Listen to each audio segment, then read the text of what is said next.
ನೀವು ಹೇಳಿದ್ದೆಲ್ಲ ಸತ್ಯ. ಇದನ್ನೆಲ್ಲ ನರಿದೆ ನಿಜವು, ಇದನ್ನೆಲ್ಲ ನರಿದೆ ನಿಜವು. ಸುತಹೀನ ಕುದಿಸುವುದೇ ಕೈವಲ್ಯವು, ಸುತಹೀನ ಕುದಿಸುವುದೇ ಕೈವಲ್ಯವು. ಇದು ವಿರುದು ಸಮಯ ಎನಗಿ, ಇದು ವಿರುದು ಸಮಯವೆನಗಿ. ಲಾಲಿಪುದು ಕದಗಾಲ ಬೆಳೆ ಮಾಡಿ, ಲಾಲಿಪುದು ಕದಗಾಲ ಬೆಳೆ ಮಾಡಿ. ಕಾಂತ ಕೇಳಲ್ಲ ಸುಂದರ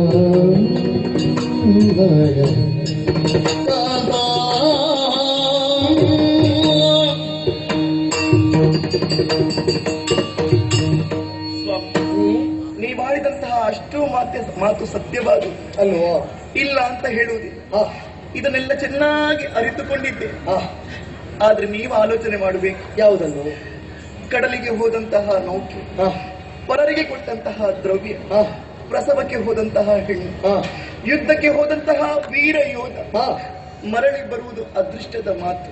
ಆದ್ರಿಂದ ಬರುವುದೇ ಇಲ್ಲ ಅಂತಲ್ಲ, ಬರ್ತಾನೆ ಅಂತ ನಾವು ನಿರೀಕ್ಷೆ ಮಾಡುವಾಗೆ. ಹೌದು ಹೌದು. ಕ್ಷತ್ರಿಯನಾದವನಿಗೆ ಯುದ್ಧ ಎನ್ನುವುದು ಮಹಾನವಮಿಯೂ ಹೌದು, ಬೆನ್ನಿಗೆ ಕಟ್ಟಿಕೊಂಡಂತಹ ಮೃತ್ಯು ದೇವತೆಯೂ ಹೌದು ತಾನೆ. ವಿಜಯದಶಮಿಯ ಪ್ರತೀಕ್ಷೆಯಲ್ಲಿರಬೇಕಾದ್ರೆ ಮಹಾನವಮಿಯ ವ್ರತ ಮಾಡಲೇಬೇಕೆ? ಮಾಡಬೇಕು. ನೀವೇ ಹೇಳಿದ್ರೆ ಒಂದು ವೇಳೆ ಹೋರಾಟದಲ್ಲಿ ನಾನು ಅಸುನೀಗಿದ್ರೆ ಕೈವಲ್ಯವನ್ನು ಹೊಂದುತ್ತೇನೆ ಎನ್ನುವ ಹಾಗೆ. ಕೇವಲತ್ವವನ್ನು ಹೊಂದುವುದಕ್ಕಿಂತ ದೊಡ್ಡ ಭಾಗ್ಯ ಯಾವುದು? ಬದುಕೆಂಬುದೇ ಅದಕ್ಕಿಂತ ನಿಯೋಗ. ನಿಮ್ಮ ಮನದಿಂಗಿತವನ್ನು ಅರ್ಥೈಸಿಕೊಂಡು ಮತ್ತೆ ನಿನಗೆ ಯಾಕೆ ಅಳುಕು, ಆತಂಕ, ದುಃಖ? ಆದ್ರೆ ನೀವು ಆಲೋಚನೆಯನ್ನು ಮಾಡಬೇಕು. ಏನನ್ನು? ಸುತಹೀನರಿಗೆ ಈ ಪ್ರಪಂಚದಲ್ಲಿ ಕೈವಲ್ಯ ಎನ್ನುವುದು ಪ್ರಾಪ್ತಿಯಾಗ್ತದೆ ಹೇಳಿ. ಇದುವರೆಗೆ ಪುತ್ರ ಸಂತಾನವನ್ನು ಪಡೆದವರು ನಾವಲ್ಲ. ದಾಂಪತ್ಯ ಎನ್ನುವಂತಹ ಗರ್ಭಗುಡಿಗೆ ಸಂತಾನ ಎನ್ನುವುದೇ ಹೊನ್ನ ಕಲಶವಂತೆ. ಹೌದು ತಾನೆ. ನಿಮ್ಮನ್ನು ಮದುವೆಯಾಗಿ ಅದೆಷ್ಟೋ ಕಾಲವೇ ಕಳೆದು ಹೋಯಿತು. ನಮ್ಮ ದಾಂಪತ್ಯದಲ್ಲಿ ಮಕ್ಕಳನ್ನು ನಾವು ಕಂಡವರಲ್ಲ ಪ್ರಭು. ಬಲ್ಲೆ ನಾನು ಅರಿಯದೇ ಇದ್ದ ಹೊಸ ವಿಚಾರವನ್ನು ನೀನು ಹೇಳ್ತಾ ಇರುವುದಲ್ಲ. ಈ ಕಾಲದಲ್ಲಿ ನಾನು ಯೋಚಿಸದೇ ಇದ್ದ ಅಂಶ ಎಂಬುದು ಸತ್ಯವೇ. ಹಾಗೆ ಅಂತ ನಮ್ಮ ದಾಂಪತ್ಯಕ್ಕೆ ಒಂದು ಪುತ್ರ ಸಿದ್ಧಿ ಆಗಲಿಲ್ಲ ಎಂಬುದರಿಂದ ಈಗ ಸಂಭಾವ್ಯವಾದ ಯುದ್ಧಕ್ಕೆ ನಾವು ಹೋಗದಿರ್ಲಿಕ್ಕೆ ಆಗ್ತದ? ಕೈವಲ್ಯವನ್ನು ಹೊಂದುವುದಕ್ಕಾಗ ಈಗ ನಿನಗೆ ಪ್ರಶಸ್ತವಾಗಿ ನಾವು ಸಮಾಗಮಿಸಿ ಮಕ್ಕಳು ಹುಟ್ಟುವುದಕ್ಕೆ ಬೇಕಾದ ಕಾಲ ಬರುವ ತನಕ ಕಾದರೆ ಈ ಯುದ್ಧದ ಸನ್ನಿವೇಶವೇ ಮುಗಿದು ಹೋಗುವುದಿಲ್ಲ. ಕಾಲವನ್ನು ಕಾಯುವುದಲ್ಲ, ಕಾಲ ಅನುಕೂಲವಾಗಿದೆ ಈ ಕಾಲಕ್ಕೆ. ಏನು ಅನುಕೂಲ ಅಂದ್ರೆ? ಕೃಷಿಕನಾದವನು ಬೆಳೆಯನ್ನು ಪಡೆಯುವುದಕ್ಕೆ ಆದ್ರಾ ಮಳೆ ನಿರೀಕ್ಷೆಯಲ್ಲಿರ್ತಾನೆ. ಆ ಕಾಲಕ್ಕೆ ಬೀಜವನ್ನು ಬಿತ್ತಿ ಉತ್ತಮವಾದ ಬೆಳೆಯನ್ನು ಪಡೆಯುತ್ತಾನೆ. ನಾನು ಹಾಗೆ ಈ ಕಾಲಕ್ಕೆ ಷೋಡಶದ ಋತುಸಮಯ ನನಗೆ.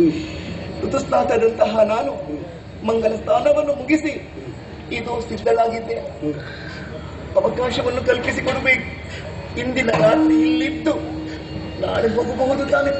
ಅಪ್ಪನ ಆಜ್ಞೆ ದಿನ ಗೆಳೆಯಲು ಪಿತನಾಜ್ಞೆಯನ್ನು ತನಗಿವುದು ಕೇಳು, ಪಿತನಾಜ್ಞೆಯನ್ನು ತನಗಿವುದು ಕೇಳು. ಮುನ್ನ ಪರಡಿಗನು ಜನಕ, ಮುನ್ನ ಪರಡಿಗನು ಜನಕ, ಬಾಪೋಗ ತುಂಬಿಗುದು ಜರುದೇನಿಗ ನಡಿನಾಚಿ ಕೇಳಿ ಈಗ.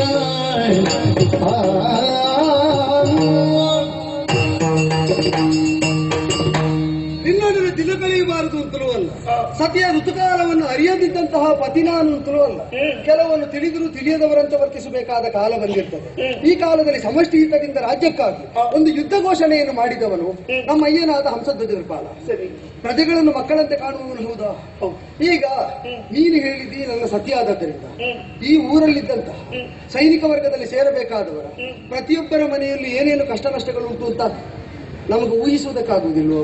ಕೆಲವರಿಗೆ ಅನಾರೋಗ್ಯ, ಕೆಲವರಿಗೆ ಹೀಗೆ ಸತಿಯರ ಅಪೇಕ್ಷೆ, ಅಲ್ಲದಿದ್ದರೆ ಪುತ್ರ ಸಂಬಂಧಿ ಆದಂತಹ ಯಾವುದಾದರೂ ಕರ್ತವ್ಯಗಳು, ಇದೆಲ್ಲ ಇದ್ದರೂ ಕೂಡ ಅಪ್ಪನ ಆಜ್ಞಾಪಾಲನೆಯನ್ನು ಮಾಡುವುದಕ್ಕೆ ಆಜ್ಞೆ ಹೊರಟ ಮೇಲೆ ಅದೆಲ್ಲವನ್ನು ಬಿಟ್ಟು ಬರಬೇಕು ಅಂದ್ರೆ ವ್ಯಷ್ಟಿ ಹಿತದಿಂದ, ವೈಯಕ್ತಿಕವಾದಂತಹ ಆಸೆ ಅಪೇಕ್ಷೆಗಳಿಗಿಂತ ಸಮಷ್ಟಿ ಹಿತ, ರಾಜ್ಯದ ಹಿತ, ರಾಜರಾಜ್ಯ ಅವರ ಆಜ್ಞೆಯನ್ನು ಈಡೇರಿಸಬೇಕಾದದ್ದು ಪ್ರಥಮಾದ್ಯತೆಯ ಕರ್ತವ್ಯ.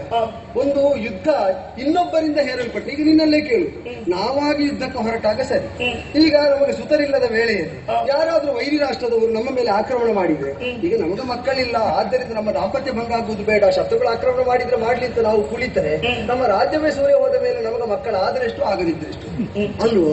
ಅದೇನನ್ನು ಸೂಚಿಸ್ತದೆ? ರಾಜ್ಯದ ಅಗತ್ಯ ಏನುಂಟು ಅದು ಪ್ರಥಮಾದ್ಯತೆಯದ್ದಾಗಬೇಕು. ಅದಕ್ಕೆ ಪೂರಕವಾಗಿ ನಡೆಯುವಾಗ ದೈವ ಕಣ್ತೆರೆದು ನಮಗೆ ಕಲ್ಪಿಸಿದಂತಹ ಅವಕಾಶದಲ್ಲಿ ನಮ್ಮ ಬದುಕನ್ನು ಅರಳಿಸಬೇಕು. ನೀನು ಹೇಳಿದ್ದೆ ಸುತಹೀನ ಗುದಿಸುವುದೇ ಕೈವಲ್ಯ. ಈಗ ಸಾಮಾನ್ಯ ಸಂದರ್ಭದಲ್ಲಿ ಹಾಗೆ ಅಂತ ಒಂದುಂಟು. ಶಾಸ್ತ್ರಜ್ಞರಾದವರು ಹೇಳಿದ್ರು, ಸನ್ಯಾಸಿಗಳಾದವರಿಗೆ ಮೋಕ್ಷ ಹೇಗೆ? ಮಕ್ಕಳಿಲ್ವಲ್ಲ? ಇಲ್ಲ ಇಲ್ಲ. ಈಗ ದಾಂಪತ್ಯದಲ್ಲಿ ತೊಡಗದೇ ಇದ್ದ ಬ್ರಹ್ಮಚಾರಿಗಳಾದವರಿಗೆ ಮಕ್ಕಳು ಹೇಗೆ? ಅವರೆಲ್ಲರಿಗೊಂದು ಸರಳ ಸೂತ್ರ ಹೇಳಿದ್ರು, ಭಗವಂತನನ್ನು ಮಗುವಾಗಿ ಅಂಗೀಕರಿಸಿದರೆ ಪುನ್ನಾಮ ನರಕದಿಂದ ಅವನು ಯಾರು ರಕ್ಷಿಸ್ತಾನೋ ಅವನಿಗೆ ನಿಜವಾಗಿ ಜನಾರ್ದನ ಅಂತ ಹೆಸರು. ಆದ್ದರಿಂದ ಭಗವಂತನನ್ನು ಮಗುವಾಗಿ ನಾವು ಕೊಂಡಾಡಿದರೆ ಉಳಿದ ಮಕ್ಕಳನ್ನಾದ್ರೆ ಹೆರಬೇಕು, ಹೊರಬೇಕು, ಪಾಲಿಸಬೇಕು. ಇವ ಹಾಗಲ್ಲ, ನಾವು ಹೊತ್ತಿದ್ರೆ ಸಾಕು, ಅವ ಮಗುವಾಗುತ್ತಾನೆ. ಅವನನ್ನು ಮಗನಂತೆ ನಾವು ಸಂರಕ್ಷಿಸಿದೆವು ಅಂತಾದ್ರೆ ನಮಗ ಸದ್ಗತಿಯನ್ನು ಕೊಡುವವನವನು. ಆದ್ದರಿಂದ ಮಕ್ಕಳಿಲ್ಲ ಎಂಬ ಒಂದು ಕಾರಣಕ್ಕಾಗಿ ಅಪ್ಪನ ಆಜ್ಞೆಯನ್ನು ಮೀರುವುದಕ್ಕಿಲ್ಲ. ಅಪ್ಪ ನನಗಿಂತ ಮೊದಲು ಹೊರಟಿದ್ದಾರೆ, ನಾನು ಹೋಗದಿದ್ದರೆ ಆಯುಧ ಸನ್ನಾಹವಾಗಿ, ಆಯುಧ ಪೂಜನವಾಗಿ ಸೈನಿಕ ಸನ್ನಾಹ ಅವರಿಗೆ ಒದಗಬೇಕೋ ಬೇಡುವ? ನಾ ಹೋಗದಿದ್ದರೆ ಅವರಿಗೆ ಏನು ಸಿಕ್ಕುವುದಿಲ್ಲ. ರಾಜ ಮಾತ್ರ ಹೋಗಿ ರಣಮಂಡಲದಲ್ಲಿ ವಿರಾಜಿತನಾದಾಗ ಸೈನಿಕ ವರ್ಗವೇ ಸನ್ನದ್ಧವಾಗಲಿಲ್ಲ ಅಂದ್ರೆ, ಅದು ಅವರ ಮಗನಿಂದಾಗಿ ಆಗಲಿಲ್ಲ ಅಂದ್ರೆ ಯುದ್ಧ ನಾಳೆ ತಾನೆ. ಆದ್ದರಿಂದ ಇವತ್ತೇ ಸಿದ್ಧತೆ ತೊಡಗಬೇಕು.